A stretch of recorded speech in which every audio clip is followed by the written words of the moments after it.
Hi, welcome to episode 100 of PhotoshopLightroomTV. I'm your host, Marek Mularczyk from SAItrain.uk, and we survived over 100 episodes. So PhotoshopLightroomTV has been online for more than 2 years now. It's been over 2 years. Thank you for stopping by, thank you for watching. I hope you're going to enjoy it. I hope you'll find something new, something useful. I've got some exciting tutorials for you as usual. I hope, if you could, you managed to attend the Society's Photography Convention last week, actually weekend, Friday, Saturday, Sunday in London.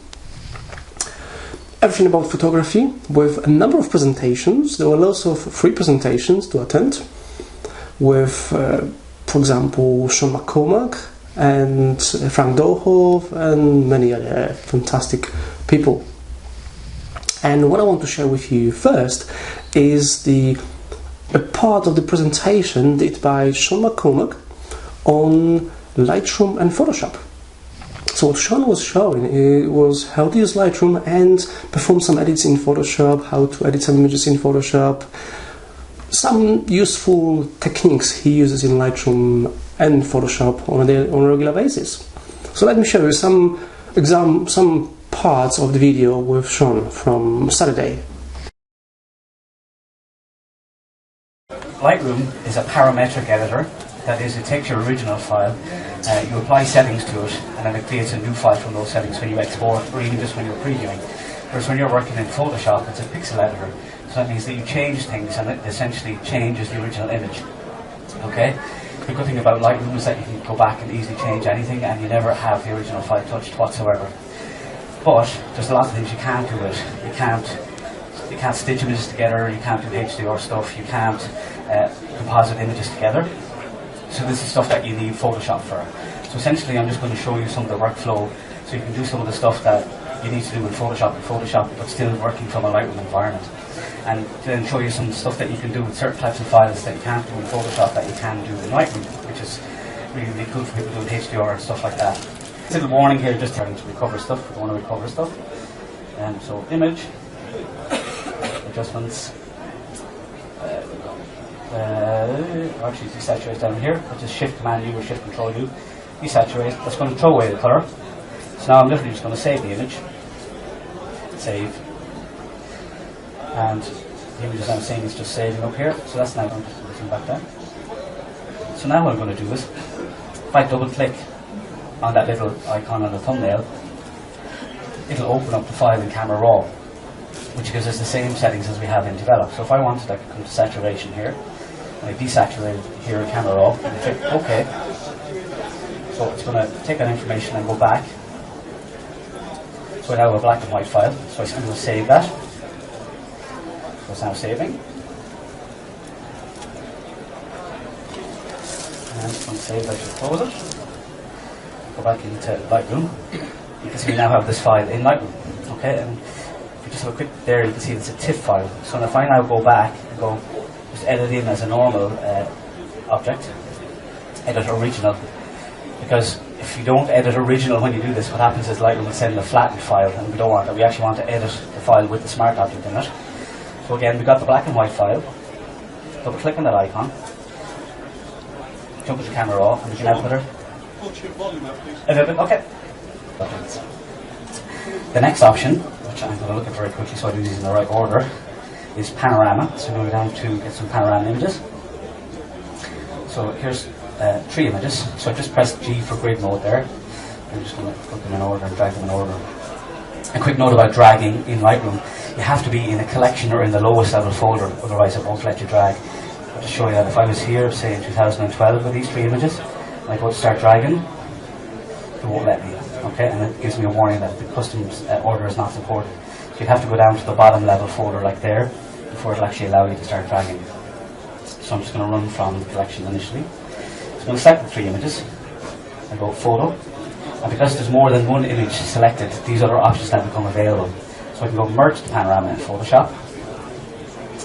Again, it's giving me that warning I talked about earlier. So the way I shot these with the pano is that there's a couple of options. The main one that people would use is Auto.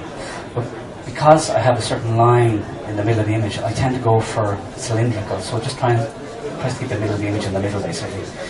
So select cylindrical, and I'm going to go for vignette removal and geometric distortion corrections. I'm going to try and fix the lens corrections, basically. So I click OK. Now I've deliberately done these with smaller files, because if you're using full resolution files like 21 megapixels, 22 megapixels, you're going to be waiting, you know, because it is time consuming. Okay, so you can see that's done that pretty quick. I'm going to go crop and maybe do a little bit of fill to show you some stuff, but to actually start working on these files, we need to basically merge them into one layer. You can just merge down if you wanted, so you flatten the image, sorry, and that will just give you a flat, or what you can do is you can use the claw, which is Shift, Option, Command E, or if you're on PC, it's Shift, Alt, Control E. What that will do is it will create a new layer of everything on top of the current layers. I hope you enjoyed this video. If you haven't been to the Society's convention, or if you didn't get a chance to watch the presentations, I've recorded 3 videos, and they're all on YouTube. One with Sean McCormack, with almost the entire presentation by Sean. One with Frank Dorhoff on lighting techniques. And there's another one with another presentation on lighting techniques and an overview of the convention as well. So if you go to YouTube and search for my channel, you can search for Marek Mularczyk, or you can search for MARER13. You also find the videos on my blog. So visit my blog, PhotoshopLightroomTV.co.uk. You can find all 3 videos on my blog. I posted them, I think it was either this week or last week. It also depends when you're watching this video. And now the second tutorial, this time this is going to be a proper tutorial by myself, will be in Photoshop, and I'm going to show you how to create an image slideshow in Photoshop. Now we've done it before in Bridge, where you can create a PDF slideshow or PDF presentation, but now I'll show you how to use Photoshop to create an image slideshow and then export it as a video, for example.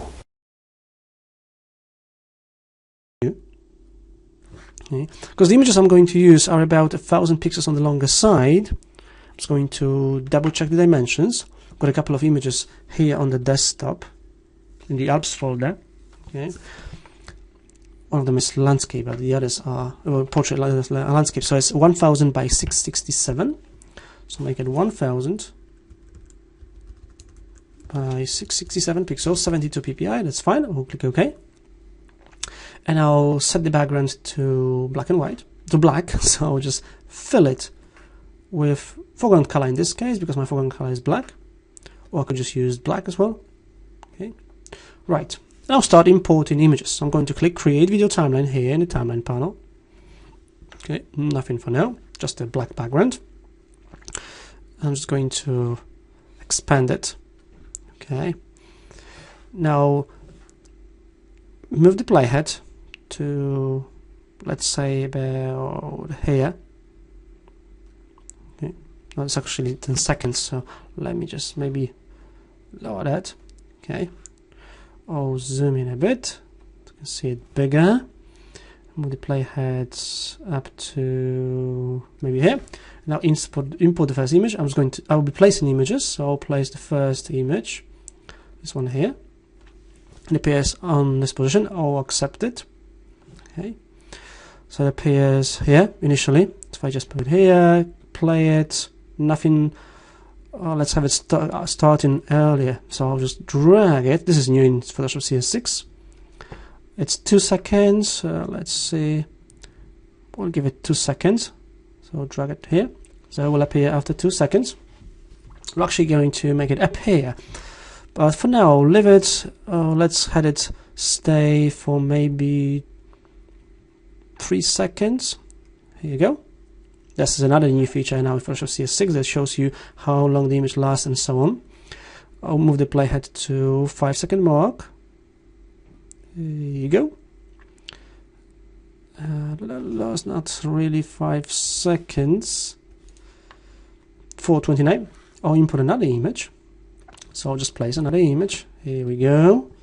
This one will accept it, and I'll have it run for 3 seconds as well. It's 4, 3.5, 3 seconds. Okay. Move the playhead here. And I input another image. So place. Let's just skip the other one. Okay. Have it for 3 seconds. Okay. Move the playhead to the end just before it disappears. Import another image. We'll just import one more. Here we go. Okay.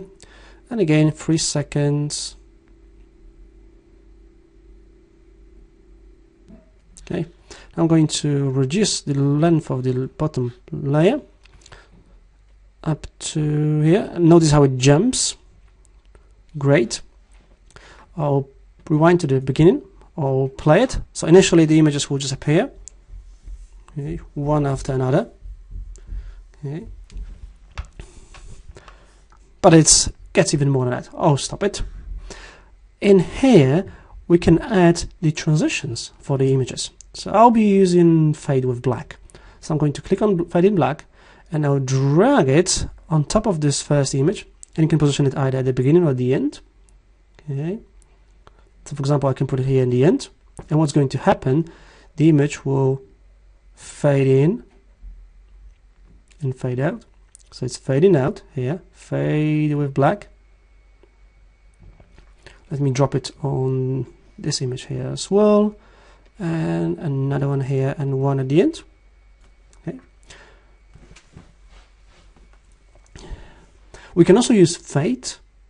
So if I just drop the fade here at the beginning, what's going to happen is the image will fade in and fade out. Yeah, let me do it with the other ones as well. So fade here, and fade here. So if we test it now, we'll play it, the images will fade in and then it will fade out. The next image will fade in and will fade out. And the next image will fade in and fade out. Okay. So we've got a nice smooth animation here. With the fading effect, you can also change the duration. If you position the cursor, or if you click on the effect, let me just zoom in a bit. You can actually change the duration of the effect. Okay, by default it's 1 second, but you can change it at any time. I'm just going to leave it as it is because it looks great. Now in Photoshop CS6 you can also add audio tracks.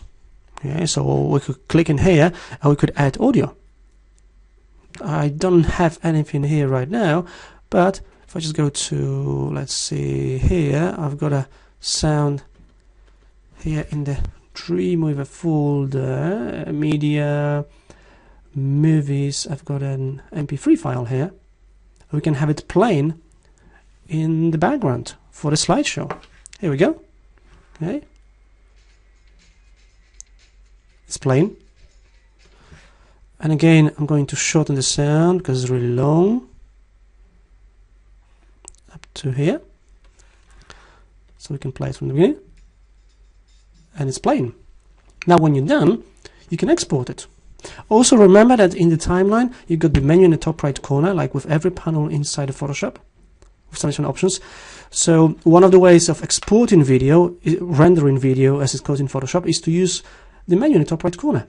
Otherwise you can use File menu and then Export to Render Video. So I can go to Render Video and we can export it to QuickTime, or we can use H.264 codec for high definition video. I'll leave the high quality preset, or we can use one of the presets for different devices. Like I could use maybe an Android phone 360p widescreen. Sounds good. Then just hit render and Photoshop will start rendering the video. When it's done, it'll create the MP4 file that you can play on your computer. Depending on how long your animation is, how many videos, images, sounds you have, and how fast your computer is, it may take a couple of minutes. This was easy, wasn't it? You can easily, quickly create image slideshow with Photoshop, now Photoshop CS6, because there are a number of new features in Photoshop CS6. I especially love the new timeline in Photoshop CS6. It's so much better. Okay, this leaves us for this week, for the episode 100 of Photoshop Lightroom TV, your weekly video podcast about anything Photoshop, Lightroom, bridge photography as well. I hope you enjoyed it. Thank you for watching, thank you for stopping by. I'm Marek Mularczyk. Remember to visit my blog, PhotoshopLightroomBridge.co.uk, and visit me on Facebook, Flickr, Google+, Twitter, and anyone else. Thank you for watching. Bye bye.